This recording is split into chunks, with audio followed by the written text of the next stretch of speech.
Welcome to the Breaking 90 podcast, where we talk about all things sustainable fat loss. We take people on 90-day journeys to creating fat loss forever. Thanks for listening. I hope you enjoy the episode.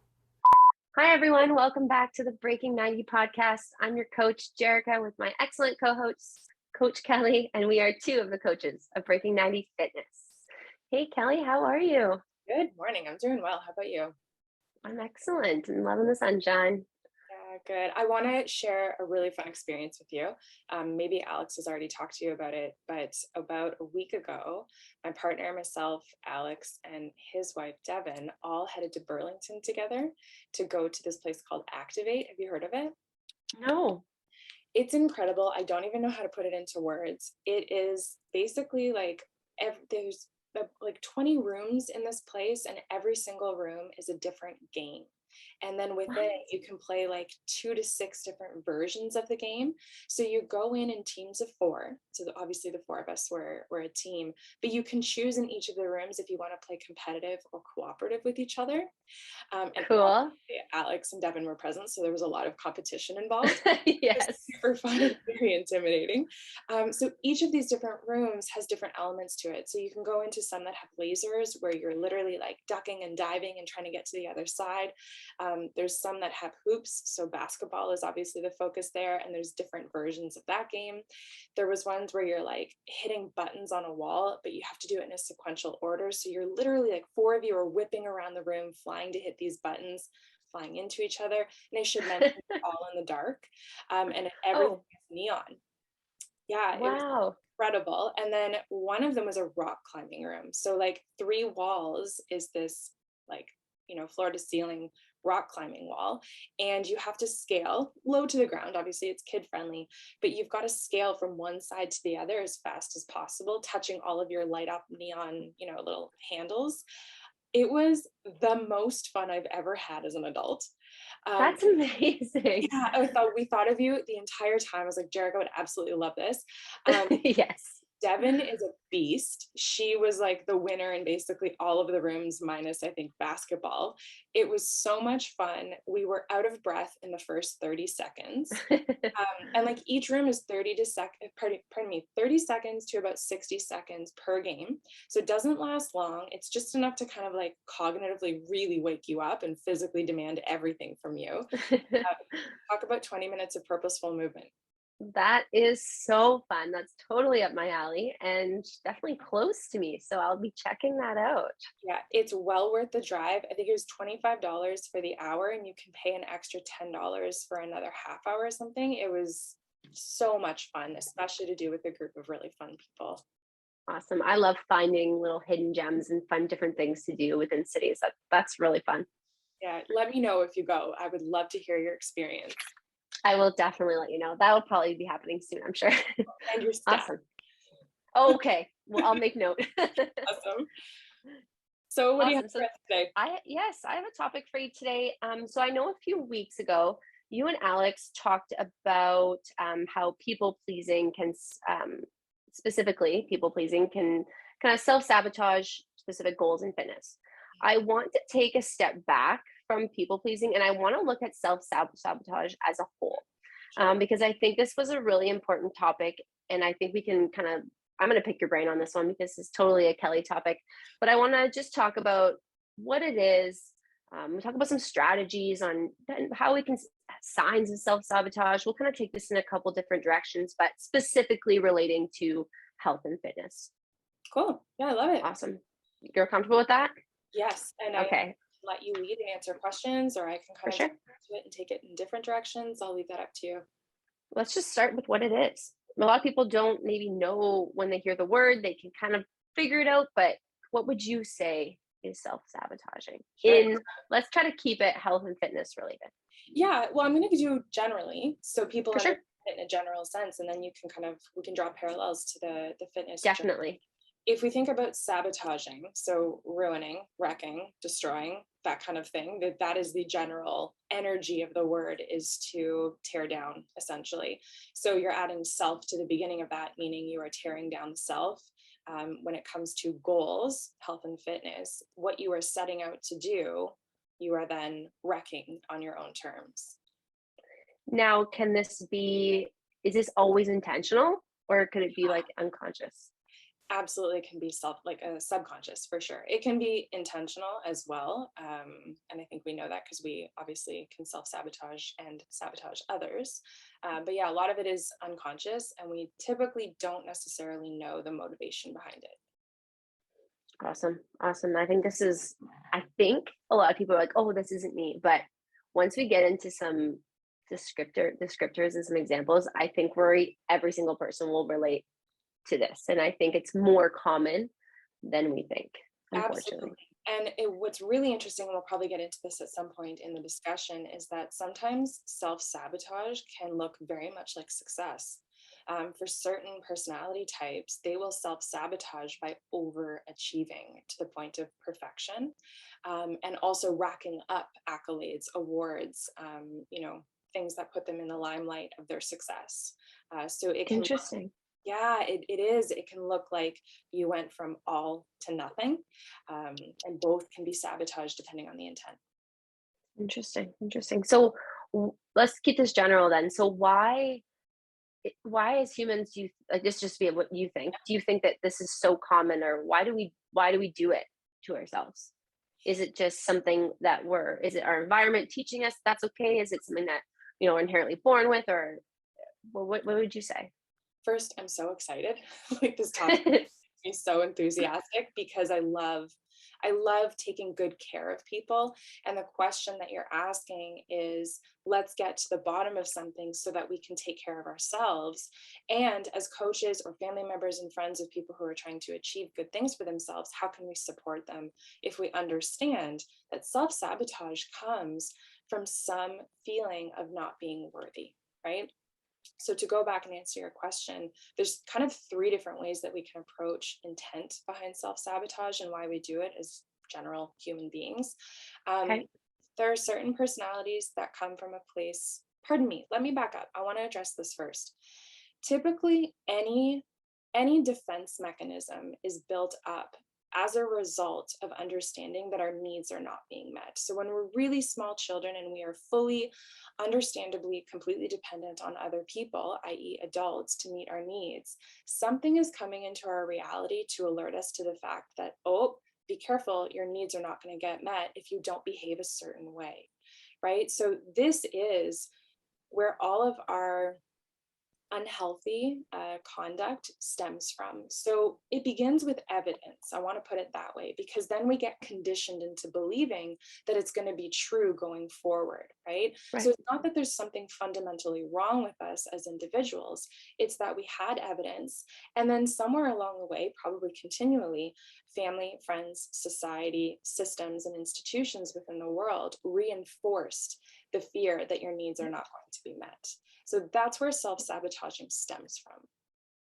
Awesome. You mentioned 3 different directions or 3 components. Yeah, so a lot of us, if we break down the different types of personalities, we've got people who live in different emotional states as a fundamental kind of state of being. So there's the fear state, there is the anger state, and there is the shame state. So these different personalities can kind of be subcategorized into those three individual places. So for the people in the fear state, they're very fundamental needs, right? They're very much focused on survival needs are not going to be met, essentially. So when we set out, I want to tie this back into health and fitness quickly here. For sure. Set out to actually achieve something. We want to achieve either, body composition or, cardio stability or stamina. This is where we can sabotage that we don't have what we need, so we're not going to start, right? This all or nothing mentality comes in.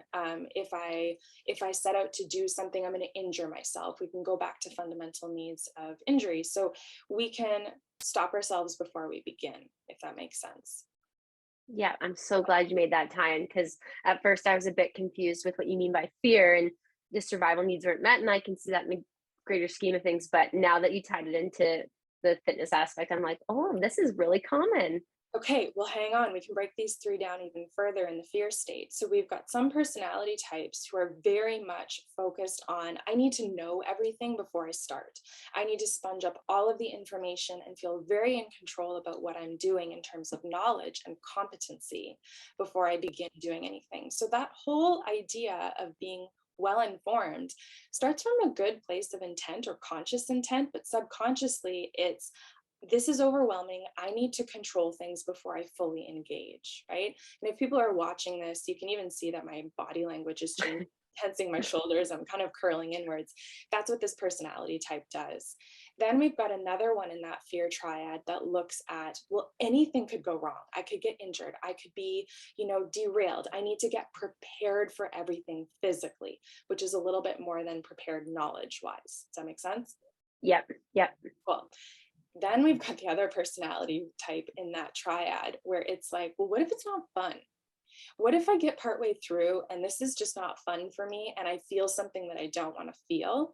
And so I'm not going to do that thing. I'm not going to do what's asked of me, or I know what is healthy to get to that goal, because I need to avoid the feelings that come with it. Does that make sense? Yep. So these three in the fear triad can sabotage, particularly in those ways. Interesting.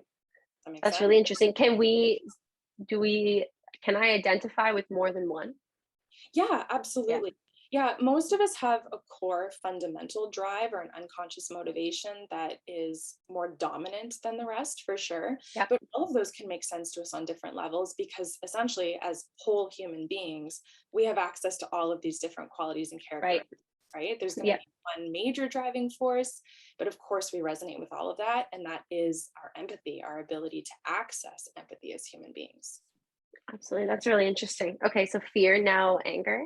Yeah, so anger is really interesting. So there's one particular personality type in the anger triad where it's like, no one can tell me what to do.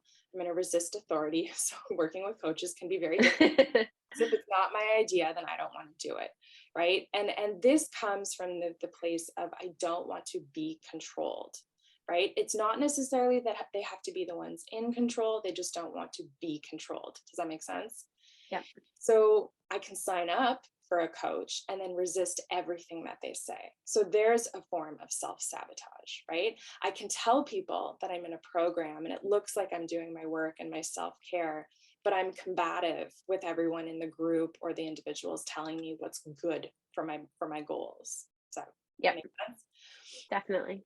Okay, then we've got another personality type in the anger triad, and this is going to sound counterintuitive, but just follow me here for a sec. These individuals are extremely passive, so they fuse with other people's needs, thoughts, and opinions because they don't know their own needs, they don't know their own preferences or opinions. So they can be very agreeable, they can go along with what a coach says is best for them, and they look like they're on board. They look like they're like, yeah, okay, that sounds great, and then they do nothing. So these personality types self-sabotage in that they'll say yes, they'll people please, if we're kind of leaning back into that original topic, but then they won't follow through for themselves. And there's a really interesting unconscious motivator there where they don't feel like they matter. They don't feel like anything should really be about them. So even though I have an assignment, even though I have something to focus on, what does it really matter if I follow through with this or not? So there's an unconscious feeling or lack of self-worth that drives them to not follow through. Does that make sense? Yeah, I feel like this one's common just with a lot of the moms. Like, I feel like they don't prioritize themselves. They put people please, they put their family first, and they just kind of, it's often that we see them either ghost the coaches because they're just so preoccupied with their family and they're not the important ones, even though they did sign up and did take that step. And I'm going to touch on another personality type that's going to sound really similar to this one in just a second. They're in a different triad, but just keep that, because these two can often be really confused. The other one in the anger triad is the perfectionists, right? The ones who want to constantly improve, constantly do and be good. So they might follow things to a T in the beginning because they want to X things off on their calendar. They want to tick things off to show you they've completed everything like you asked. They like the idea of completion, right? But really there is this feeling of all or nothing again, of if I'm not good all of the time, then, well, what's the point, right? So they go back into this, well, I'll be bad, quote unquote. Does that make sense? It's almost like they give themselves like an excuse to say, okay, like I can be bad on Saturday because I was perfect all week. Is that this one, or is this a different one? Love that you're Okay. bringing that up, because these people in particular, and I don't mean these people, I actually identify most with this one, is that it's so not good to be bad, follow me here, that I have to do it in a closeted way.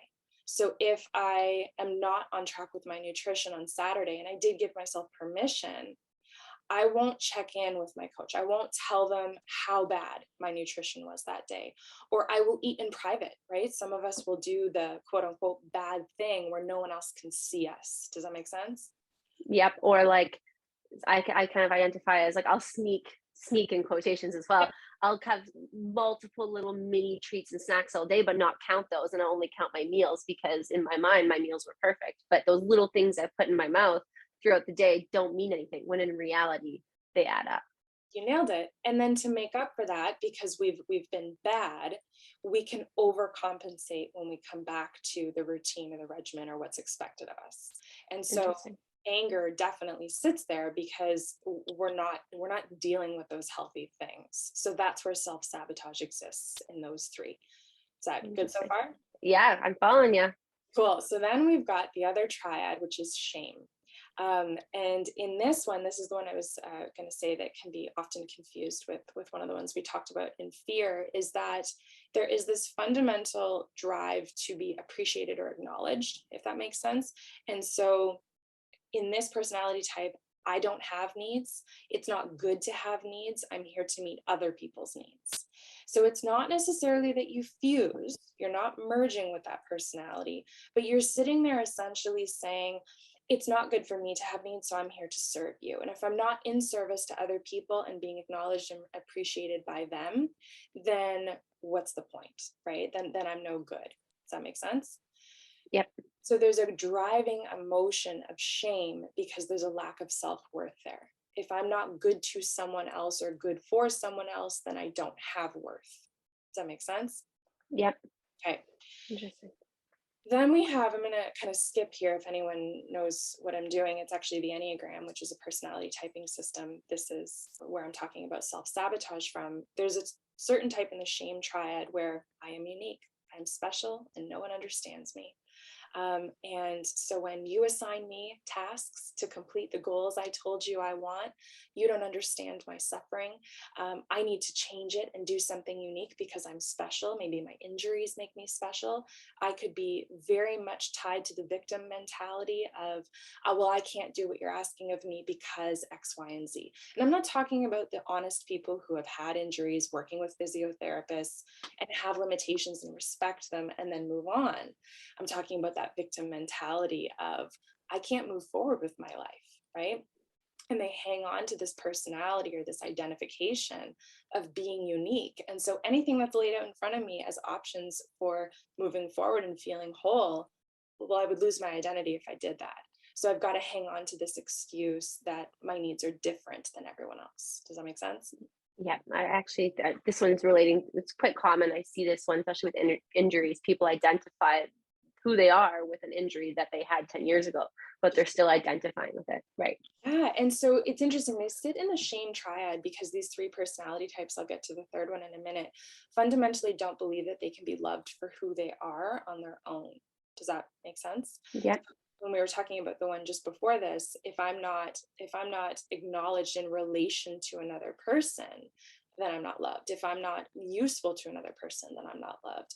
Well, this one that we're talking about now is, if I am not unique, if I don't stand out, then I am not loved. Is that good so far? Yeah, absolutely. And then that third one, what I kind of touched on before we jumped into all of this, is the performer, the like overachiever, the I will run all the marathons and half marathons.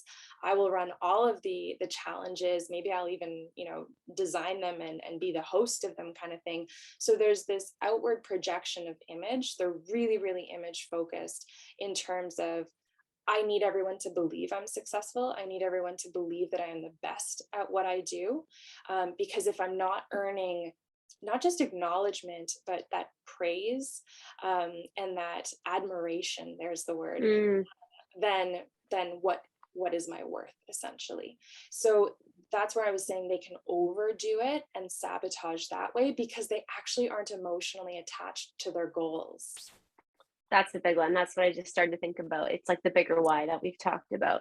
You got it. And so that why for them, or that unconscious why for them, is the image that they project to other people, not where they've checked in and gone, what matters most to me, right? So they're trying to achieve a certain image more than anything. Awesome. That's so interesting. This is the first time I've actually had the conversation about digging into this. So I'm learning so much, and I'm sure our listeners are as well. I'm so excited for questions that are going to stem from this. Hopefully people are writing in. So did that cover kind of what you were intending today, or is there more you wanted to? Definitely. That actually went into like even more than I could have imagined. So kind of what my next question would have been, like, signs as a coach, right, that we should be looking for, or maybe in ourselves, that of self-sabotage. But you kind of gave a lot of examples there as you went with each kind of triad and gave examples, but maybe we can give a couple more signs, even just little comments to make people realize, oh, maybe I am self-sabotaging. For example, like we mentioned the I'm good all week, so I'm going to have this on, like, I'm going to go crazy on Saturday. I'm trying to think of some other, I had a few examples written down. If you have any. I'm happy to do it. And I'm going to actually draw people's attention back to their own language. If coaches are listening, coaches can listen to the client's language in particular. And if people are re-listening to this, you're going to hear it in the way that I've described people's excuses, and their ways of interacting with the coaches. So if we go right back into that fear triad where we started, when you're dealing with the first personality type that we were talking about, they're going to have so many questions for you. They're going to tell you they can't start right away. They're going to want to know the whys and hows of everything. They're going to trip you up, potentially. I'm not saying that all people do this. This is if people are unhealthy and in their excuses and their self-sabotage.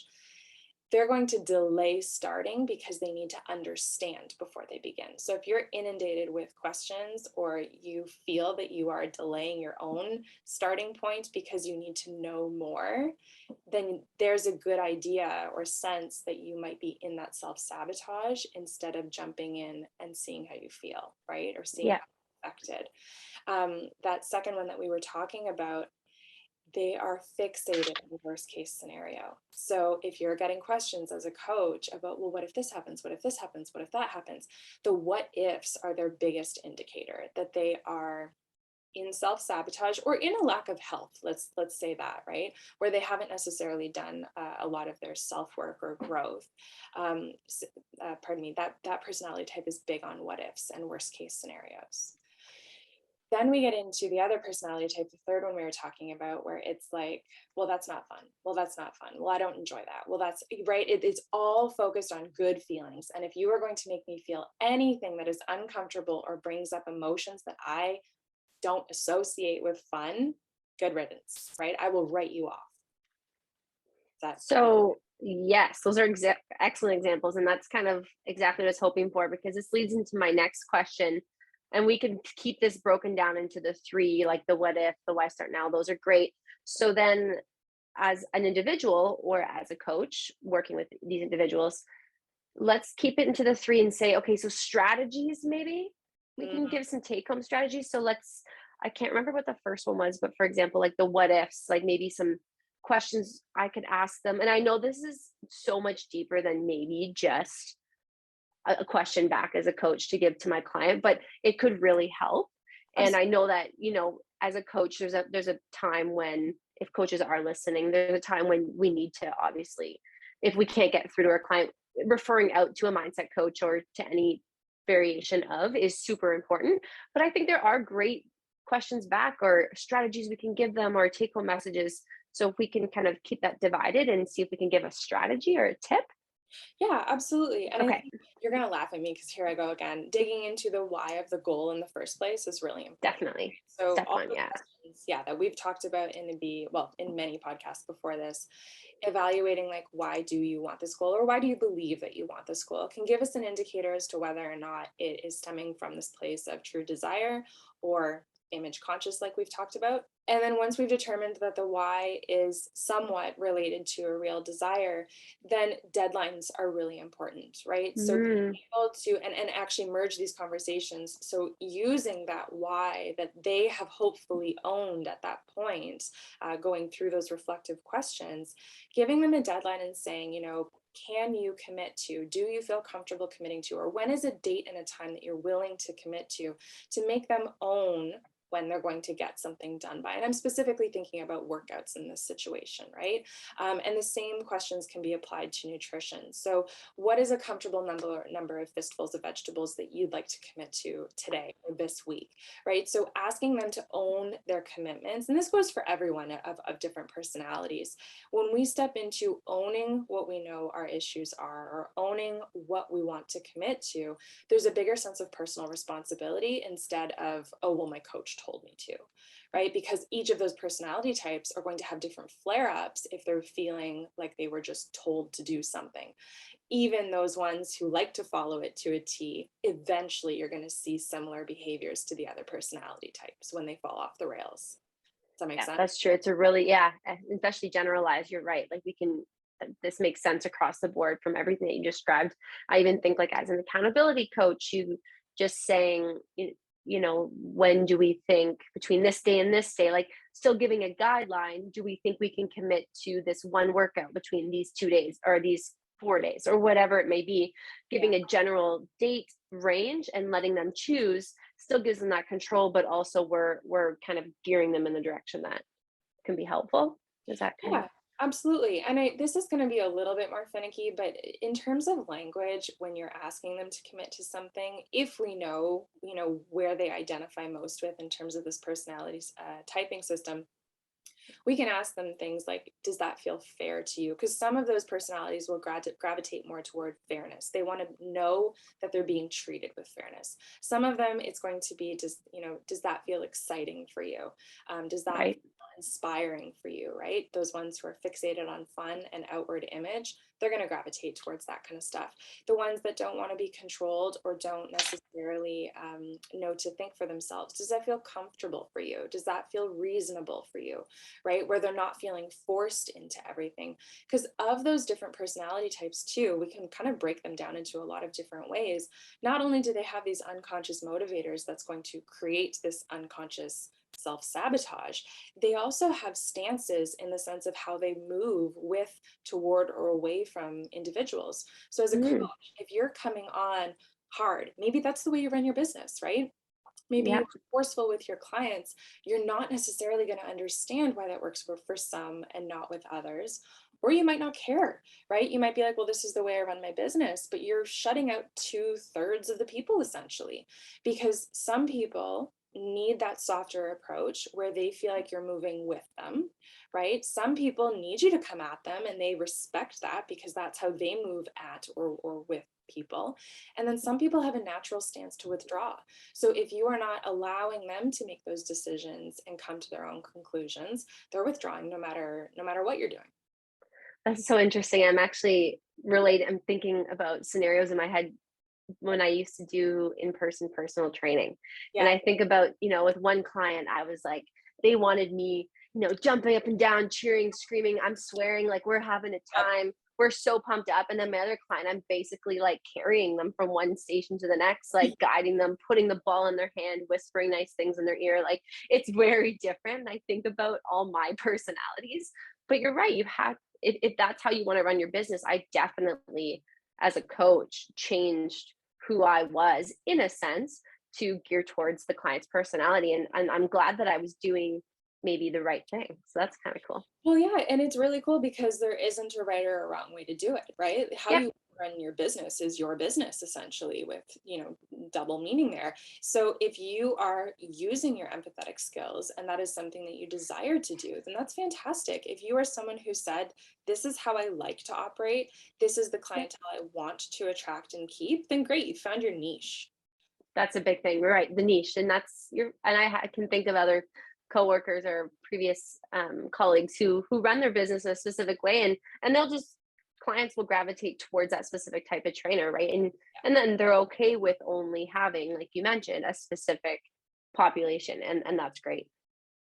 Yeah, it's cool. And I think this is something that's really great to consider when, we hear all the time, like, it's about finding the right teacher, it's about finding the right coach. They make all the difference. When your personalities just don't jive, that's not a bad thing. It might just be that you're teasing out some things that you've either buried within yourself, or you know enough about yourself that you need a certain personality type to meet you where you're at and pull more out of you than you're willing to give. Like, there's no right way or wrong way, unless you're just being a mean person, of course. Yeah. But what's important here is that you're actually taking the time to find what works for you. And like you said, there's no right or wrong, but it's just the fact that you're acknowledging that this is best for me. That's a huge step in itself. Yeah, and for people maybe who are listening who are not current Breaking 90 clients, this might be where you sit there and go, shit, I can recognize, these different ways that I have self-sabotaged in the past. This is my pattern. Maybe this is something I would like to bring up to a coach in the future, whether it's us or another individual or group, to say, hey, heads up, I want this. This is my pattern when I get derailed from my why, and I'm going to need these particular things from you to help get me back on track. Maybe I can't take the softness. I need you to be in my face, or I need you to be kind, but, consistent or persistent. Knowing that about yourself is really important, because you then can step up, catch yourself in the pattern, see it coming even potentially, and reach out and be asking for help, which is very difficult for a lot of people and personality types, because these are the unflattering parts of ourselves, right? We don't necessarily want to advertise it to people, especially coaches we're just interviewing. Definitely. And I think what's common as a coach and in the world of health and fitness is typically when we see clients in the first little while and we're getting to know them, they might not know that about themselves because they haven't worked with one of us before. They haven't worked with any coach before. So they might not yet necessarily know what they need from us. And that's why it's so important, like you mentioned, as a coach, to have these conversations, dig into the why. But then when we've been working with them, I'm thinking about current clients, you work with them for X amount of time. Now you're like, I know this person needs this message and written in this way. And I know this person. So it takes time. And I think that's what's important here, is not to listen to this podcast and think you have to know which one you identify with right away. You have to know what steps you need to take. And take home messages, it takes time to figure that out. It takes a lot of self-discovery and working with different coaches, or maybe working with yourself, trying different programs and whatever it may be, but it's not going to happen just from one podcast. However, it can really help you identify with specific things that might help the next steps after this. Yeah, you're talking about building relationships and your relationship with your coach or your trainer, whoever you might be, hiring for your fitness journey. Rapport needs to be built, right? You're building Definitely. a system of hopefully trust and security, and we all get there in different ways. Yeah, that's awesome. Is there anything else that you'd like to touch on, Kelly, just to make note of, to make everyone aware of? You've given us so much useful information already. Thank you. It was a ton of fun. I suppose if people are really interested in what I've been referring to in terms of the personality typing system, you're welcome to go out and look at the book called The Complete Enneagram by Beatrice Chestnut. That is what I would recommend people, gravitate towards. It's really great information, credible information. That's the most important thing. There's also a book called The Road Back to You by Ian Cron. I think that's a really great starter too. It's not as intimidating. The one I recommended first is about 400 pages. That's if you're really nerdy like myself and want to know personality types. And some of you will want to know all of them. Some of you will just want to know yours, and you can get right to it. But those are both really great resources. I think some of them are faith-based, but take it with a grain of salt and apply it to whatever your belief system is. The point is, it's helping you live healthier and happier if you're doing the self-work. Absolutely. I'm so I'm a little bit being a little bit selfish because I was so interested in this conversation and learning more about this, because it's something that I've never had a conversation really about. And since working with you as a colleague, I have learned so much, and I've dug into so much about who I am as well. So I'm just being selfish here with this podcast, but also knowing how helpful it's going to be for everyone else. So thank you, thank you, thank you. This was really interesting. My pleasure. Awesome. Do you have a take-home tip of some sort for everyone today? Yes, this is a really gentle one, and I'm glad I came prepared with this one, because that got into a very intense place in the conversation. Just accessing nature. So this is a mindfulness tip. It also has great effects on the physical body as well. To the best of your ability, if you can make your way out into nature at least once a day, to touch greenery, whether that is touching leaves, and please, treat them gently. They are living things.